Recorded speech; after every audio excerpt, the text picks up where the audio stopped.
Okay, the last time we read, Bonnie had just seen Sylvia wake up, and she was in that cart covered with those little soft, sleek geese to keep her warm.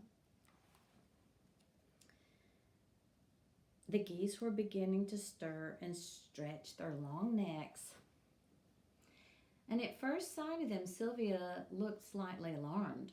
But when she saw Bonnie, she smiled too and shut her eyes again. "Smith's up," said Simon.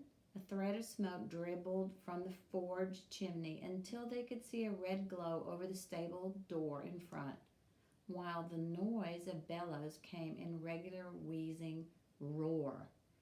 Now that's something that we're not used to in our time period. So, Smith's up sounds like he means the blacksmith is awake and up for the day. A thread of smoke dribbled from the forge chimney. They would have had a big fireplace to do all the melting of iron, um, which is called forging. And then we also have the word bellows, while the noise of bellows came in regular wheezing roar. So all of that paragraph's a little bit unfamiliar to our time period. Simon called over the forge door, "Mr. Wilderness!" The roaring stopped, and there was a clink. Then a face appeared over the half door, and the smith came out. He was an immensely tall man wearing a blackened leather apron. Bonnie couldn't help smiling. He looked so like a large, gentle, white-haired lion with a pair of dark eyes. That's a simile, like a lion. A pair of dark eyes, like those of a collie dog, another simile, half hidden by the locks of white hair that fell over his forehead. "Hey, it's you, Simon, me boy. What road can I help you?" "Caroline's loosed a shoe," said Simon, patting the donkey. "As well as that, we'd like your advice about the little lass here. She's not well." "Childer come afore donkeys," Mr. Wilderness said. Must be their type of language that he would say childer instead of children. Childer come before donkeys. In other words, children come before animals. Mr. Wilderness said. He moved over beside the cart and looked down at Sylvia's face among the geese. "Eh, a pretty little fair lass she be. What's amiss with her?" "She's got a cough and a sore throat and a fever," exclaimed Bonnie. The smith gazed at Bonnie wide-eyed. "And thou'rt another of 'em. Bless me! Who'd have thought it? I took thee for a boy in that rig. Well, she's sleeping fair in a goose feather bed. Thou can't better than that. Are that goose feathers?" he said to Simon. "Stuffed the quilts and mattresses myself with 'em," said Simon, nodding. "My own geese." "Champion!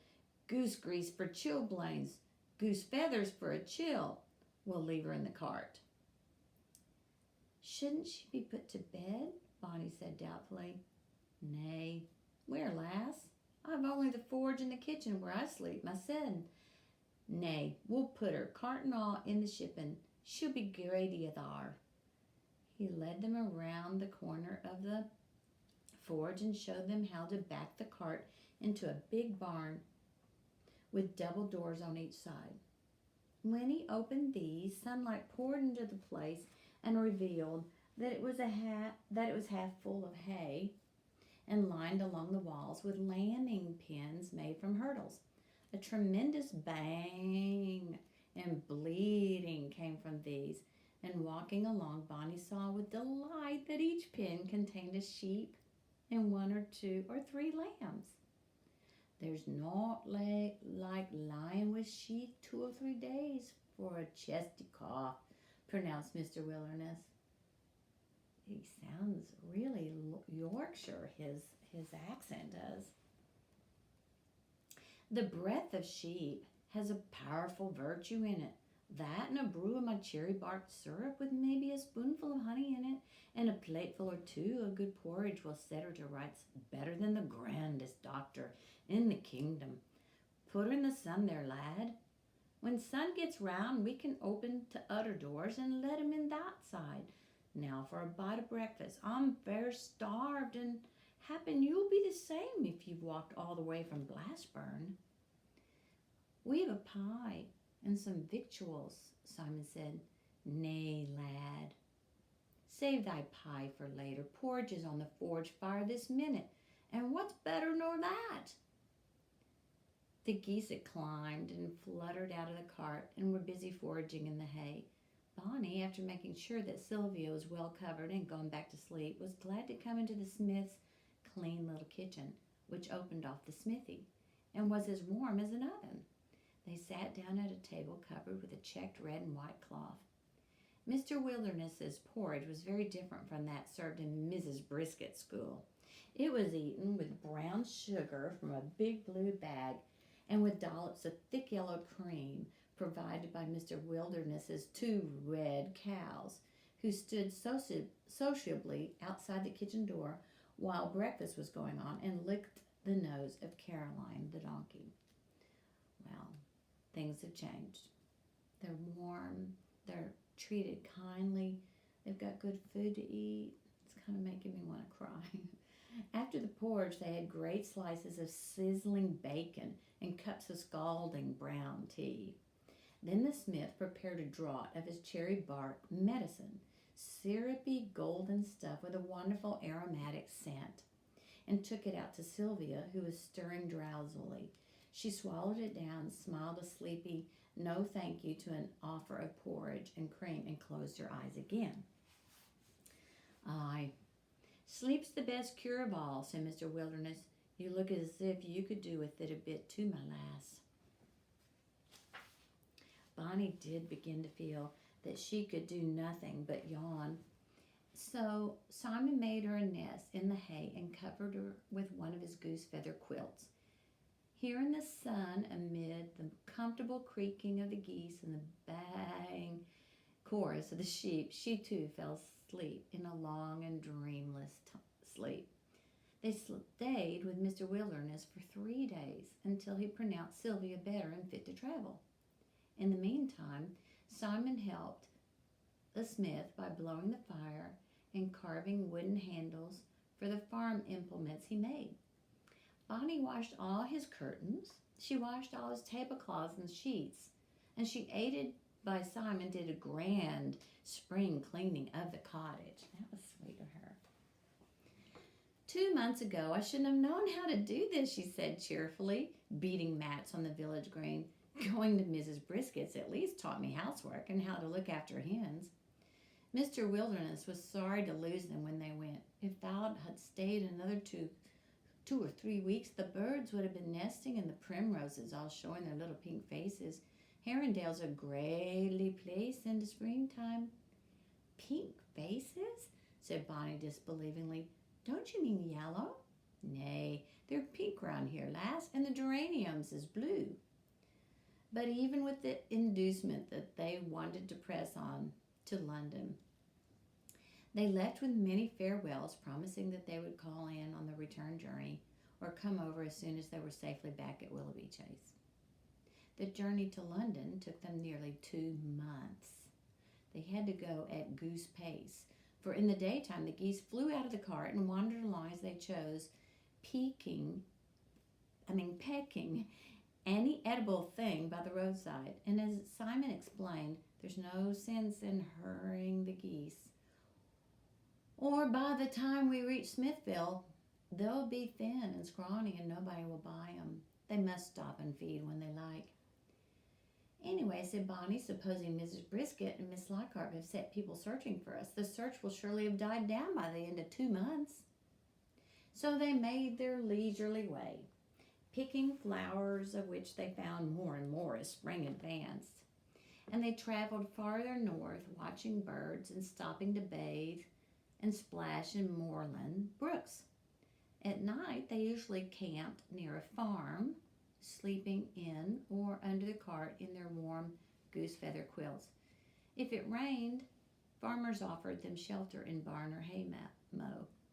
Often a kindly farmer's wife invited them in for a plate of stew and sped them on their way with a baking of pasties and apple dumplings.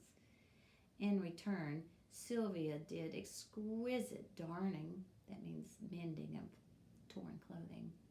Bonnie helped with housework, and Simon, who could turn his hand to anything, plowed or milked or sawed wood or mended broken tools.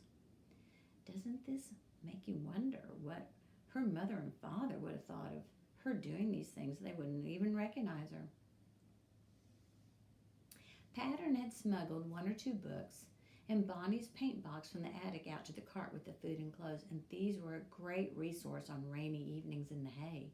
They read aloud to each other, and Simon, who had never bothered about reading before, learned how, and even pronounced it quite a handy accomplishment. He also took a keen pleasure in making use of Bonnie's box of colors, and sometimes could hardly be torn away from some view of a crag or waterfall that he was busy sketching. The girls would wander slowly on with Caroline, the cart, and the geese, until Simon, finished at last, caught them up at the run with the color box under his arm and the painting held out at arm's length to dry. Sylvia and Bonnie thought his pictures very beautiful, but Simon always was dissatisfied with them and would give them away to any passerby who admired them. Sometimes people pressed money on him for them, and once, when they were stopping overnight in a little village named Beckside, the landlord of the inn, the snake in the ladder, who had seen one of the sketches, asked if Simon would repaint his faded inn sign. So they spent a pleasant day at the village, feeding like gamecocks at the innkeeper's table on roast duck and apple cheesecake, while Simon painted a gorgeous green and gold serpent twined in the rungs of a pruning ladder. "Should you like to be a painter, do you think, Simon?" Sylvia asked. "I might," he confessed. "I never thought of such a trade before. Though, but there's a lot to learn, and I doubt I'd never have the money for a teacher." Bonnie opened her lips to speak and then checked herself, sighing. Late in April, they came to the top of a Hampstead hill among the gray old houses and the young green trees. At the foot of the hill, they could see the village of Chalk Farm, and far away the great city of London spread out with its blue veil of smoke and its myriads of spires and chimneys. Sylvia felt a quickening of her heart to think she was so close to her dear Aunt Jane again. How pleased the old lady would be to see her beloved little niece. They camped that night on Hampstead Heath near a tribe of gypsies, and indeed they looked like gypsies themselves. Bonnie and Simon were as brown as berries from all the sun, and their black locks were decidedly in want of cutting. Black locks meaning their hair.